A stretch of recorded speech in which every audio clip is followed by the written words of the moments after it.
Trek Next Generation, DS9, and Voyager. They were so heavy based on science. I mean, you know, on just even from the monologue of the show. I ain't saying nothing wrong with it. The monologue was fine, but the shit that it was like so clean cut. Like it was just so fucking clean. Like they tried not to push. They tried to keep Star Trek a family show. All the Star Trek series from Enterprise, even the original Star Trek, they try to keep it more a family show where you can sit down with your family and watch Star Trek. But the newer Star Treks like Discovery, Picard, and the new one, Star Trek, I think Star Trek Explorer, they are now the commentary and the monologue, the dialogue on these shows are so, like, it's like they are saying, it's like real life shit. Like, you hear Picard cussing and shit, cursing. You see another side of Picard that you didn't see in the other shows. Or even in the movie. You seen another Picard that you seen Captain Picard and Riker like being like straight niggas. Like not like niggas in the sense of the bad word, like, you know, they were like motherfuckers, you know, they could drink a beer and have drink. They was real. They wouldn't like, you know, they wouldn't like no on the fucking show, old shows where they just clean cut. And you had Worf on that, man. Worf just killing motherfuckers, and all of a sudden Worf just turned into this killer motherfucker now into meditation and shit. I'm like, damn, Worf turned into a goddamn Vulcan on the show, isn't it? But the character of Worf, Michael Dorn's character, which, I mean, his character, I mean, what can I say about Worf's character? You know, other than when he cut the Ferengi head off and killed those the two goons of that Ferengi. He did that shit so smooth, stuck the sword into the one guy, cut the Ferengi head off. I mean, a lot of people, that's a side of Worf that, even though you knew Worf was a badass, you know, you didn't really see Worf like that in the other shows, or even in the Next Generation movies, the 3 movies they got out, you know. But when you dive in, and that's another thing too, I think certain characters, they should dive more into the storyline, the backstory of Worf, cause I love to see him back. I love to see the storyline of Worf. You know, I said they should name his son some Mold, and the guy that played Worf's brother, I can't think of that actor name, but he played Candyman. He played in Final Destination as the grave, the Paul Burr and shit like that, grave digger and shit like that. That guy, he played in a lot of movies. I can't think of that actor's name, but he a fucking great actor. Him and Michael Dorn. And you know, I would love for them to expunge a lot on Worf and his brother Kern. Because I think Worf and Kern deserve a movie. I wrote Paramount, the people that do Star Trek. I wrote them. They should. I hope that they do Sons of Mold, and that they follow, you know, the Mold family from when the betrayal happened a bus, you know, in the Delrose to cover up the shit of the Delrose family.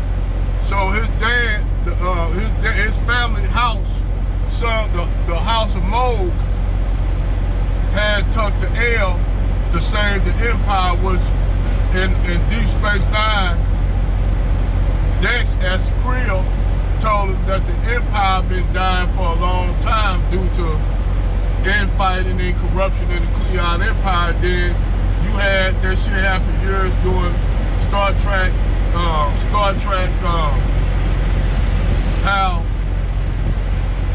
how the whole storyline of the explosion of Praxis pretty much changed the direction of the Cleon Empire. I mean, it changed the directory of the Cleon Empire.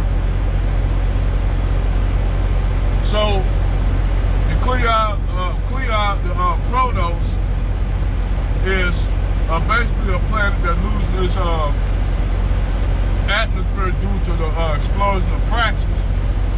And now the Cleons find themselves have to relocate. They just fresh out of the Dominion War, and they lost.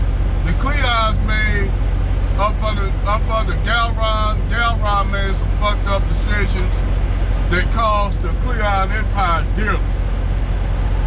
Number one, you got into a bullshit ass war that was provoked by the Changelings, saying that the Kardashians had Changelings working with the Kardashians at the time with the Kardashians. So they created the Changelings created their war with the Kardashians and Cleons to the point where the Cleons, they were fucking, the Kardashians had to ask the Federation for help. So the Kardashians asked the Federation for help.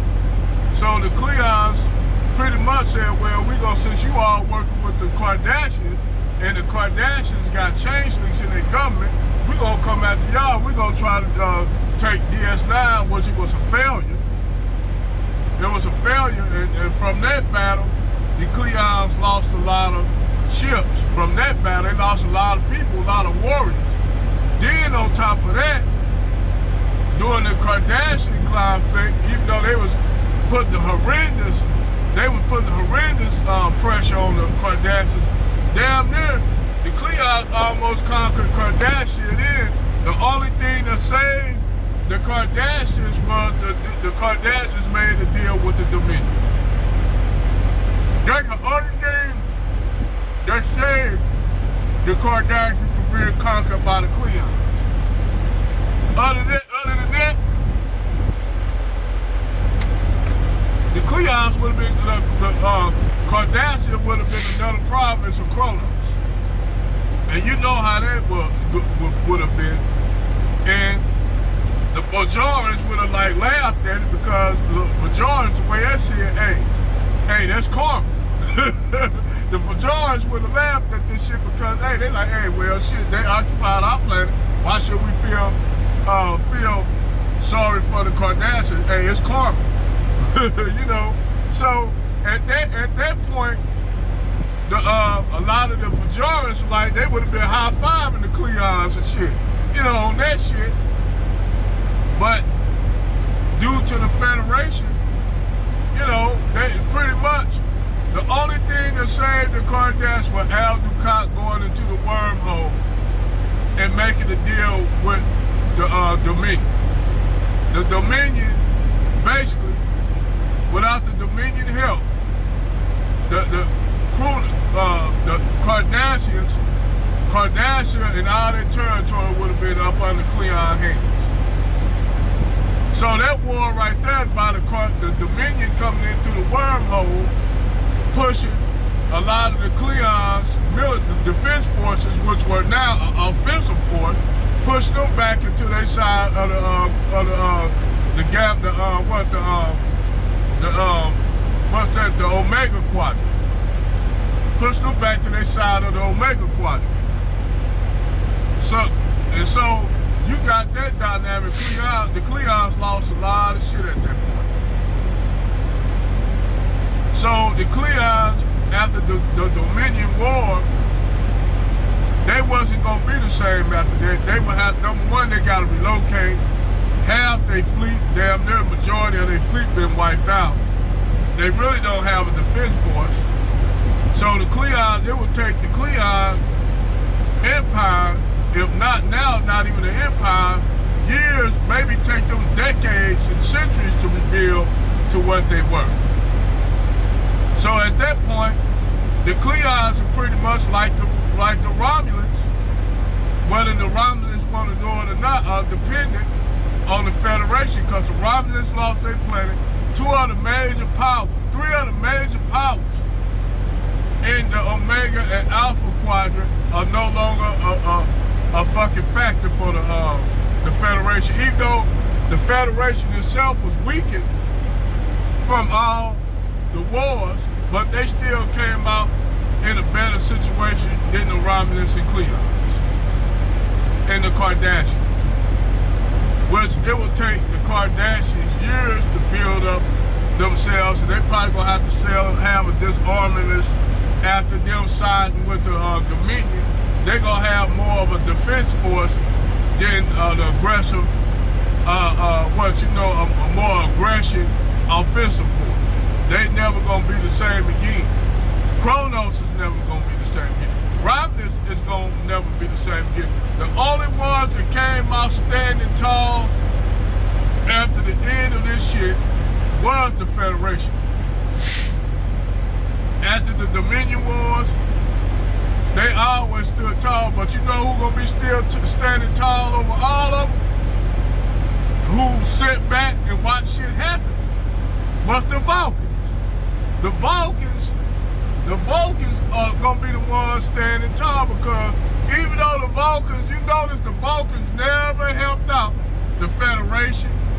The Vulcans never come out. That's why I say the Vulcans shady in the mouth. I don't trust the Vulcans, even though you had Spock. Spock was half human and half Vulcan. But I never did really trust the Vulcans that much, because the Vulcans were these motherfuckers sit back and let shit happen. They ain't help nobody. You didn't hear nothing. At the time, you had at that time the Tellarites and the Andorians are all Federation members, so basically they are part of the Federation. Even though they have their own prospective governments, they could have helped out in the Dominion War. They could have helped out, but they didn't. They stayed out. And then what really fucked it up, what even made it worse, you had the fucking Breen coming in. The Breen was fucking everybody up, fucking Romulans up, fucking the Federation up. The Federation was losing a lot of territory due to the Breens siding with the Dominions. So, if it wasn't for the Federation doing what they did to get the Romulans in, by killing the Romulan ambassador and making it look as though the Dominion did it, even though my boy Cisco, you seen a side of Cisco, of Captain Cisco, and you gotta go look at that episode of Deep Space Nine where Cisco said, even though we hate to have to do what we had to do, but they had the Federation under Section 9, they had to assassinate the Romulan ambassador to get the Romulans involved in the war, because the Romulans, without the Romulans, they would have never won. Then years later, the Ramians and I forgot the dude rose up and they destroyed all the High Council of the Romulans and shit. So the Romulans didn't even have leadership. Then on top of that, Romulans was destroyed. So you have Romulans now, other than a few worlds they occupy. this the first time they left their home world. Really wasn't their home world, because the Romulans actually came from Vulcan anyway. That's why the Romulans and the Vulcans are related. The Romulans split from the Vulcans thousands of years ago. Before the Romulans became what they are, the Vulcans became what they are today. But back to the Sons of Mold, got a little bit off track. I'm hoping that they do a spin-off of with Michael Dorn and the guy that played Kern. Because I would love for them to espouse more on the backstory of Worf and his brother and the son of the Moog family. All the way to the point where Worf was a child and his dad was betrayed, his family, his house was betrayed in the Khitomer Accords. They threw Worf's family up under the bus, so him and his son, the youngest brother, Kern, stayed with another family that was loyal to the Mold family. And Worf was split and stayed with a friend of his father's that, you know, that was a close friend of his. So they even changed Worf's name to Alex. That's how Worf named Rashinkov. That's how Worf got his last name.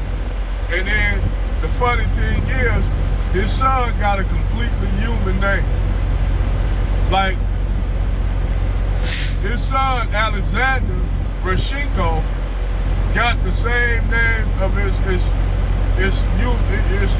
human family.